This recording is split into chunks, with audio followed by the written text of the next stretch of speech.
Welcome into the Around the Horn here on VolQuest. I am Ben McKee, joined by Ryan Shumpert. We're here in the press box at the Hoover Met. Just finished watching Tennessee fall to Arkansas 7-2 in the SEC championship game. It was a long week for the Vols. Started off with a loss to Alabama, then won 3 straight games over Mississippi State, Alabama, Florida to match up with Arkansas in the SEC championship game, and Tennessee just comes up short in the tournament to, in my opinion, the best team in the country. And Ryan, today's game, it just felt like Tony Vitello and Frank Anderson just couldn't piece together enough pitching to get things going. Yeah, I thought that was what was most interesting to me. We talked about in our Diamond Vols podcast yesterday that Tennessee was really aggressive with their bullpen on Saturday, and you kind of saw the opposite on Sunday.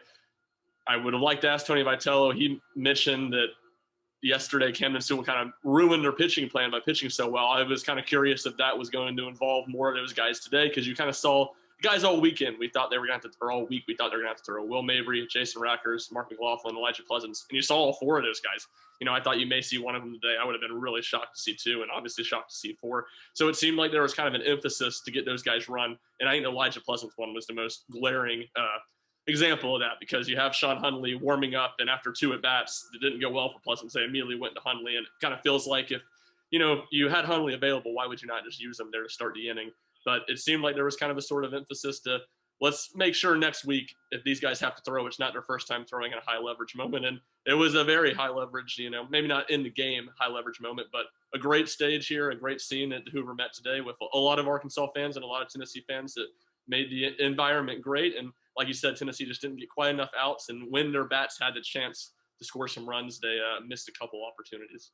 And I thought, given the circumstances, Will Heflin pitched well. He didn't pitch great.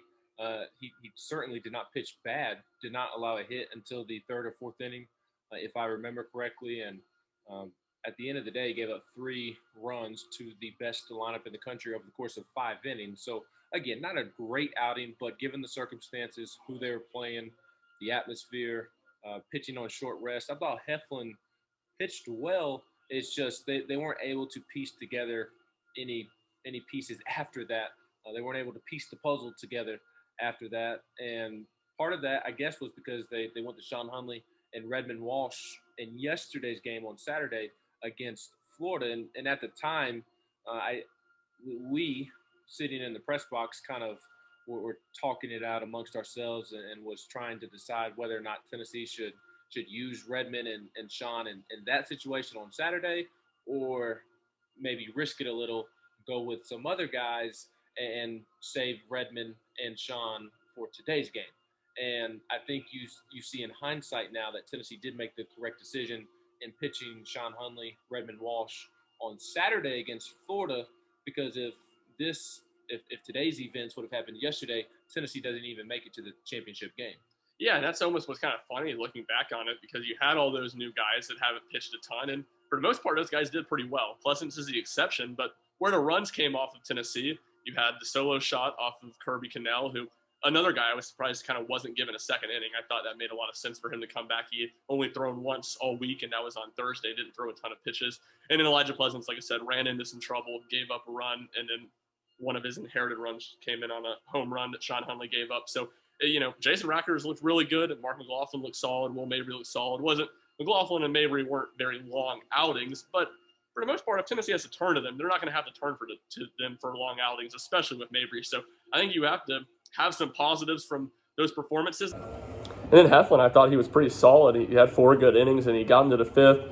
He was in the second time through the lineup, 6, 7, 8. Tony Vitello, it looked like he was ready for him not to go to 3rd. He had guys getting ready as the inning started, and things just kind of escalated on Heflin quickly. 4 straight hits off of him. Tennessee was able to get a runner out at 2nd that was trying to stretch a single to a double, and then Heflin actually faced Matt Goodhart, Arkansas's leadoff hitter, and got a sack, RBI sack fly on it. So we got 2 outs in the inning. But yeah, it just kind of escalated quickly on him, and I don't think Vitello was quite ready to make a move. And, it wasn't a bad outing from Heflin. You're talking about one of the best offenses in baseball, and probably the best offense in baseball. And that showed today. You're talking about Jalen Battles, a guy who hits at the very end of Arkansas's lineup, and he won SEC tournament player or tournament MVP and had a really good game today, both in the field and then solo home run that was big and then an RBI hit that was big. So not a bad, outing from Heflin, and another strong performance from the pitching, even though 7 runs doesn't look great. But who was pitching and everything pieced together, I think it was solid, and another reason Tennessee has to feel good about its pitching staff going into next week.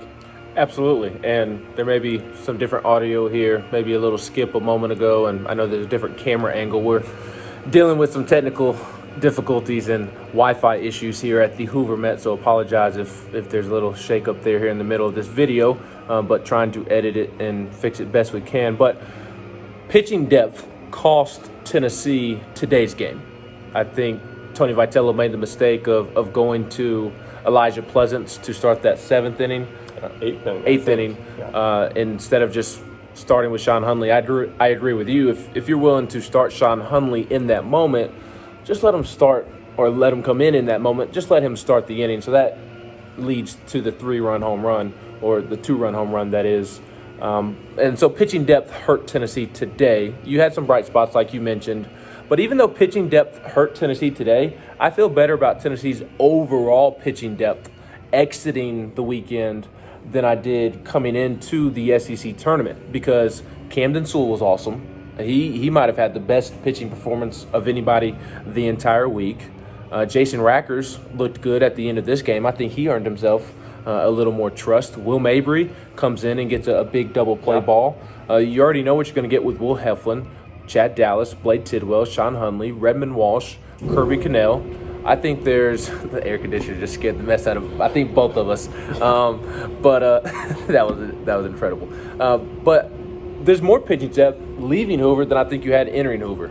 Definitely, and that was a big question. Who was going to be Tennessee's 4th starter in a postseason role? Because Tennessee's had the luxury of only having 3 starters all year. They lost Jackson Leaf, and that wasn't really a big deal, as Will Heflin stepped up in a big way for Tennessee all season. But Tony Vitello talked about they kind of envisioned Camden Sewell in that role, and Camden Sewell was excellent. He earned himself a spot on the all-tournament team with how he pitched in, I guess it was the semifinal game against Florida on Saturday. So he was great, and Tennessee's whole pitching staff seems to be hitting the stride at the right time. They only gave up 12 runs all week, and 7 of those came today. You gave up 5 earned runs in 4 games of baseball. That's hard to do, and especially when you're playing 4 straight days against 4 good teams, or 3 good teams. You played Alabama twice. So Tennessee's pitching staff, I feel like, is at a great spot. And like you said, Rackers showed something. His velo was much higher than it's been after he returned from Tommy John surgery earlier this year. And Will Mabry's a guy that is kind of a spot position guy, but Tony Vitello said at postgame that he's earned trust and he's earned a chance to get a big situation if it comes next week. And the bats were great all week. Only had 2 runs in today's game, but even had, I believe, finished with 1 more hit than Arkansas did. I know at one point there in the bottom of the 8th or bottom of the 9th, they did have 1 more hit. I don't know if Arkansas came back with another one to tie it or whatever. But a point is, Tennessee hit the ball well all week, hit the ball great all week, and then just today against a couple of really good pitchers and against the best pitcher in the country and Kevin Kopps, they just weren't able to string any big innings together. Yeah, and I think that's almost what hurts, because Kevin Kopps kind of looked gettable today. You mentioned it going in. He's going to have a bad day at some point, and this kind of was a bad day for him. He only gave up 1 run, but he gave up 4 hits, and he was leaving that breaking ball over the plate far more than he usually does. The 1 run was a big homer from Pete Durkee. Yeah, exactly, and you look back, and the fact that Tennessee wasn't able to get out of some of those jams in the middle of the game, and then the 2nd inning was the big one that Tennessee was able to load the bases. And look, it was all loading the bases with 2 outs. You had nobody on, so you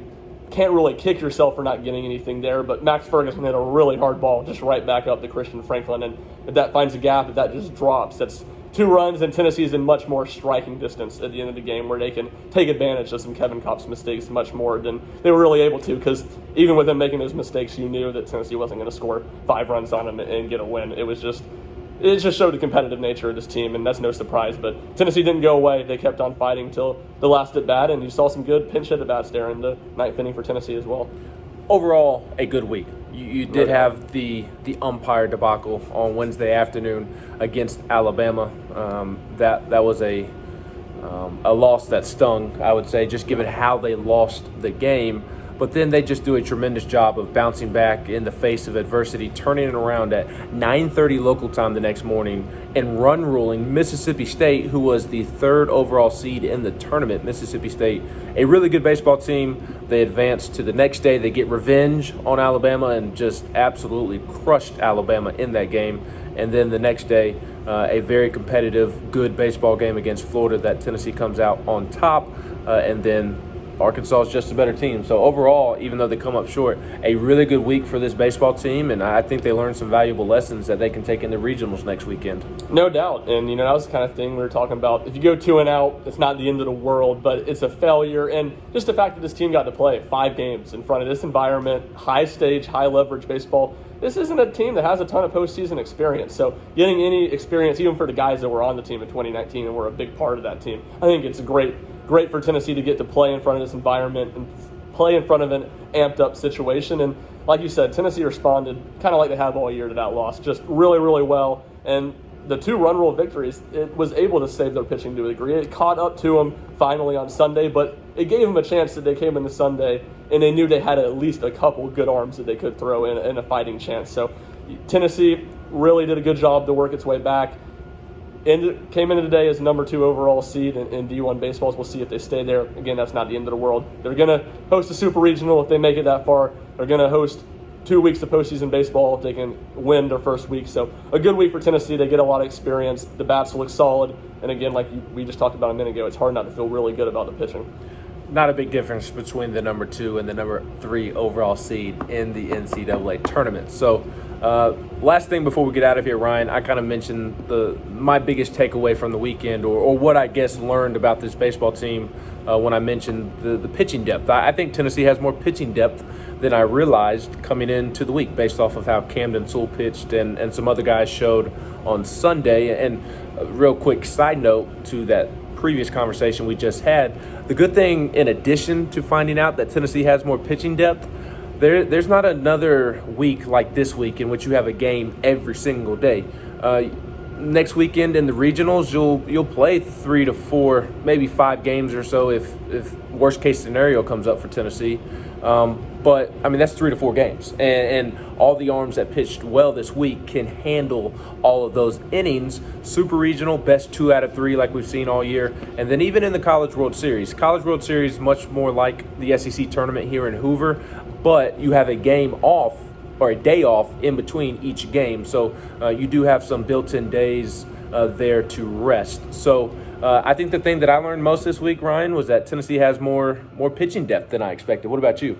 I would say, I don't know if I necessarily learned it, but I think the biggest takeaway from the weekend is you saw Evan Russell and Drew Gilbert start to look true to their form. The past few weeks, Tennessee's lineup's been really good, but the 2 hitters that were kind of struggling were your 4 and 5 hitter, and that's not a good spot in the order to have guys struggling. Drew Gilbert looked much better this week. Evan Russell had a couple really big games as well, and you go through the lineup 1 through 9, there's not a Tennessee player that didn't, at least in 1, I would probably say at least in 2 games, didn't have really good games. So Tennessee's lineup was really consistent, and you got some good pinch hit at-bats too from Christian Scott in the Alabama game early in the week, from Kyle Booker today. So you're showing you mentioned the depth of the pitching, really good 1 through 9 effort from Tennessee's bats, and then some depth showing up there as well with a couple good pinch hit at-bats. And again, a lot of options Tony Vitello has. I'm sure he'll be rolling with the same 9 guys, but you have to feel comfortable about the way everything, the whole roster, pitching, hitting, is coming into form and kind of starting to play itself out for Tennessee going into the postseason. And that's what you want as a coach from your lineup. You are going to, over the course of the season, have guys that go into slumps. That's part of baseball.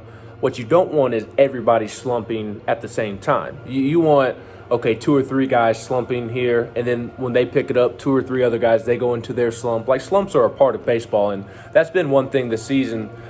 When guys have gone through slumps, other guys have picked it up. And although those guys have gone through slumps, Luke Lipschius, Pete Durkay, Connor Pavoloni, the bottom of that lineup was just absolutely tremendous all week. So a really good week here for Tennessee in Hoover, despite coming up short. They will find out tonight that they are a regional team that will host. They find that out, supposedly find that out. We know Tennessee is going to host a regional is what I am getting at. And They will host a super regional as well, but that will officially be announced tonight at 8:30 Eastern, I believe it is. So here in about an hour, and then the SEC tournament or the NCAA tournament bracket comes out tomorrow at noon. So tomorrow at noon, we will find out. I believe it's at noon. It's tomorrow at some point. I heard noon, so we'll trust the person that I heard it from. But Tennessee will find out its NCAA tournament bid and the road to Omaha, draw, whatever word you want to use. It's been a long week. Forgive me. They'll find all that out tomorrow. And we encourage you to stay locked into VolQuest, as we will have plenty of coverage of Tennessee's draw, the 3 other teams that will be in their regional, and what those teams look like. So for Ryan Shumpert, I'm Ben McKee. It's been a long 5 days here in Hoover. Ryan's been here since Tuesday night. Didn't work Tuesday night, but was at the Hoover Met on Tuesday night. So it's been a long week. We appreciate everybody who interacted with us on the message boards on Twitter and followed along with our coverage, and couldn't do what we do without you all. So we greatly appreciate it. So for Ryan Shumpert, I'm Ben McKee. This has been Around the Horn. We'll talk to you all here soon.